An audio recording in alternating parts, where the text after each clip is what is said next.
Hey everybody, this is going to be a different styled video than before because I'm going to have to do some cutting just for not making it forever.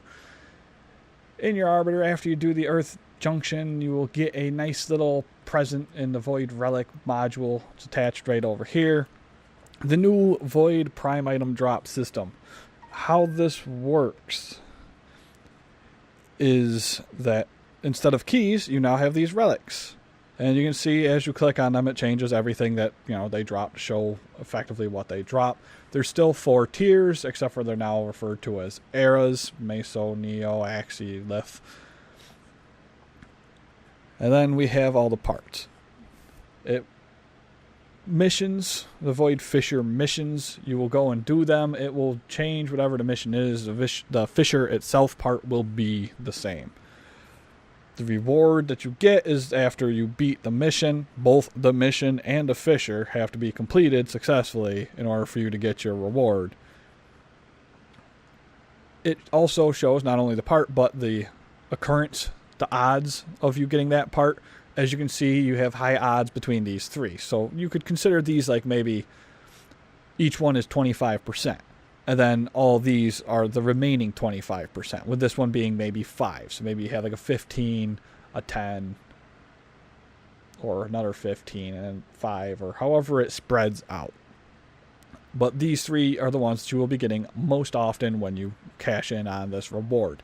You can also collect Void Traces from the missions in order to boost your odds.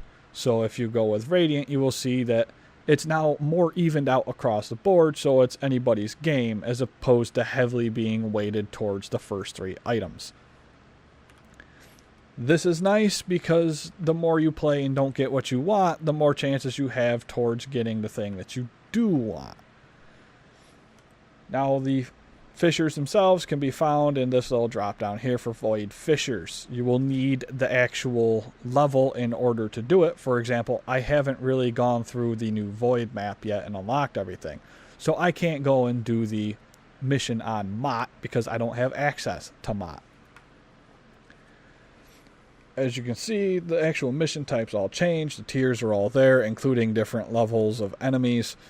One thing that you should really take into account before you go and do a mission is that the enemies themselves will be higher level people. So you will be fighting corrupted things such as nullifiers, and they will have a chance of spawning right on top of you as you're doing it. So, if you're relying on Iron Skin to stay alive, it might not work all that good. You're also going to want to be killing them at a very high rate to try to get them to drop the resource needed to complete this. I'll get more into that here in a minute. I will probably be running a couple of different ones of these until I can successfully complete it and have it recorded to show you what goes on. So you'll cruise across the mission, and eventually you're going to come across a Void Rift, which you can see right there. I'll even give it a little zoom in. See, right there, it's a Void Rift. Now while you have your key equipped, you come down here, you can interact with it. There's another angle. And by doing so, it opens the rift using your relic. So your relic is starting to theoretically absorb the void powers or something of that sort. You'll see right in the center of your screen, there's a countdown timer going on. I've got roughly about 3 minutes in which to get 10 reactants, which is one of these little guys right here, into the fissure. Depending on the location of the fissure, you may actually have to jump in order to get the height needed to drop it in.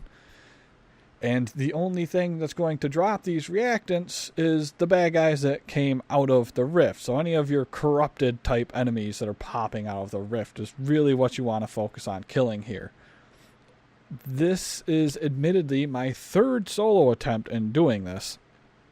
So if you don't want to, potentially waste a lot of time failing missions because of the rift, you may want to bring some friends just so that you can enhance the killing speed of the enemies to further increase your chances of them dropping the stupid reactant.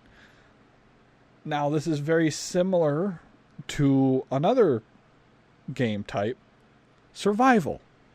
The only difference here is that instead of using the reactants to keep you alive, you're actually using it to try to get that fissure sealed to 100% before the timer runs out. By putting a reactant into the fissure, you will actually get a little bit of a time boost. It's not much. So if you're only at, 30% sealed and you're down to like 10 seconds, chances are you're probably not going to, complete this thing and you'll fail your mission. But again, you want to focus in on killing all those possible bad guys you can that came out of that thing in hopes for them to drop that relic. Or I should say the reactant. The reactant itself is just like any pick-upable item in the game, like data masses and all that sort of thing, where you will one-hand it, so you will automatically switch over to your sidearm. So keep that in mind while running these missions. And they can sometimes drop through things. It's a little iffy at the moment. The one mission I was doing, I killed a guy and it blew the reactant off of the platform and onto a conveyor belt, which would then not allow me to pick it up. Another instance, I killed a guy on top of a box and it fell into the box where I couldn't get it. So again, the more of these guys that are killing, the higher kill rate going on here, so that the more of this stuff that's dropping, the better. The first time I did it with one of my clanmates, just one of them, and between the two of us, we figured out exactly how it worked. Not at the quickest pace. I mean, we figured it out, and when we did figure it out, we were probably already a minute and a half into it, but we easily managed to get everything into the fissure to have it completed. So again, if you're going to go void hunting, you might want to bring your friends. Right now, of course, it sounds as though I'm saying so just to make the reactant part easier, but more so later on after this mission is finished, which I will kind of fast forward to after I've shown this thing getting sealed, because again, it's a timely process. This was a spy mission that I did in order to get this, so I still have one more spy vault to deal with. Instead of having you suffer me run all the way to it, doing the vault and then running all the way to the extraction, after this thing's completed, I will cut it down and just go to it. Now right here, you'll see me start going into panic mode, because again, as I've said, this is my third solo try in doing this, and I frequently run out of time on like 90% just because the bad guys won't drop the dang thing. So I'm really excited that I've got it here. I managed to seal it. You get an unidentified item, you get some void traces, which are what you're going to use to do your easing of RNG pains using your void module.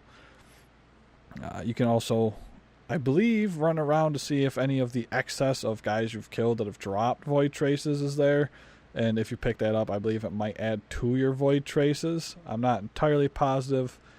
I was a little worried there because after searching around, I didn't find any void traces kicking around, so I was a little worried I wasn't going to end up getting anything really worthwhile for traces by doing this one, whereas in my other one I had managed to get 12 void traces to use to fuel my better item RNG. But we're going to fast forward here and get to the point of extraction, or a little bit above so that I can prep you. Now when you complete it, if you've done the fissure and all that stuff, you'll see that there is a void mission complete reward. If you have multiple people, you can actually opt to get whatever their item rolled over yours. So you can actually both select different items.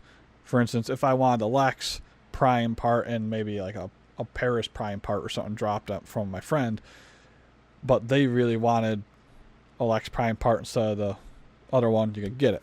Right here you see me highlighting the fact that I got the 13 traces, I got the prime part.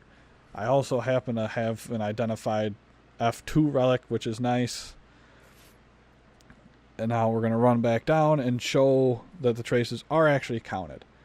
So that's the new system. Any questions, any comments, let me know in the comments down below. Otherwise, until next time, guys, keep having a great time.